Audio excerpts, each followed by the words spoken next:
Comment: Canada's remarkable story gets final chapter as crowdfunded team dumps out six-time World Cup-winning Black Ferns.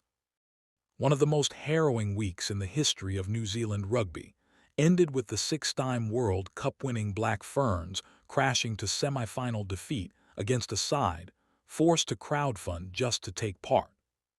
6 days after the All Blacks were handed their biggest ever defeat by Rassie Erasmus, Springboks, a team which had not lost a knockout game in the Women's World Cup since 1990, one were humbled 34-19 by Canada. In a reversal of the Olympic Sevens final, the Maple Leafs romped to victory, then warned England they are coming for them in next week's Twickenham final, should the red-hot tournament favorites get past France in Saturday's second semi-final. One job left. We haven't gone and done it yet.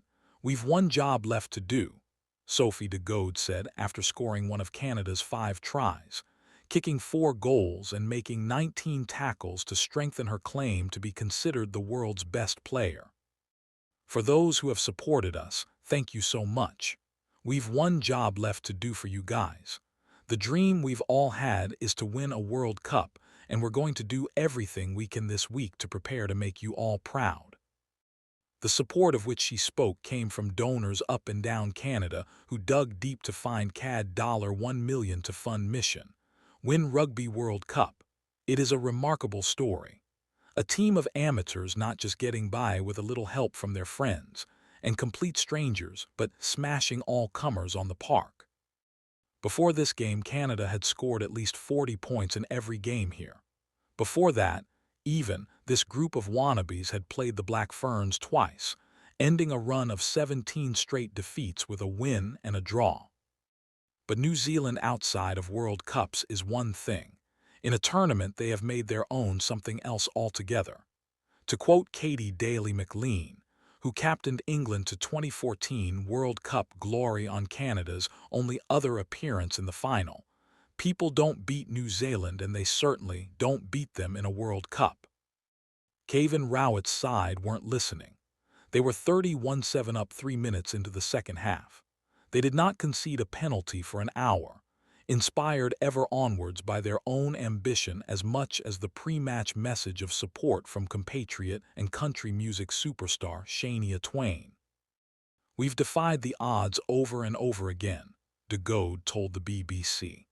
That has a way of bringing you together and a way of propelling you forwards and fostering that knowledge in the group that we can overcome anything. You saw that today. The Black Ferns knew Canada would start fast, having seen them break Australia with 5 first-half tries in their quarterfinal. They knew they possessed a ruck speed which would hurt them given the chance. Knowledge is power, but only if you act on it. New Zealand got off on the wrong foot, with Renee Holmes slicing a kick out on the full, and never regained the initiative. The catalyst for this extraordinary Canadian performance was Justine Pelletier, who was first hands on ball at every ruck, always adding pace to the already lightning-quick flow. She scored the first try herself in the 8th minute with a lovely show-and-go after Alex Tessier and Alicia Corrigan worked her into space. And for an hour she had the Black Ferns dancing, usually backwards, to her tune. Holmes compounded her early error by missing the tackle which allowed Asia Hogan-Rochester to put Canada 12 points ahead in as many minutes. Soon after the lead was 17, the Maple Leafs controlling play through 14 phases before Tessier put Flo Simmons over. New Zealand needed a response and Stacey Waka, easily their best player on the night, provided it, snaffling the restart for Georgia Ponsonby to link with Tanya Kaloniville for the score. De Goede impresses. But it was nothing like enough. Pelletier scuttled through a half gap to put de Goede in for Canada's 4th try and a 24-7 halftime lead, and soon after the scrum half, this time sent Tessier over.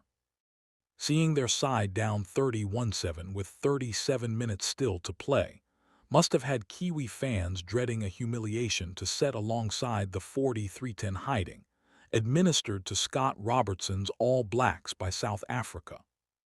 That they avoided that due to Marine O'Mickeltoe and Braxton Sorensenma claiming the game's last 2 tries was a small mercy. But it did nothing to alter the fact this was a result to tilt the rugby world off its axis.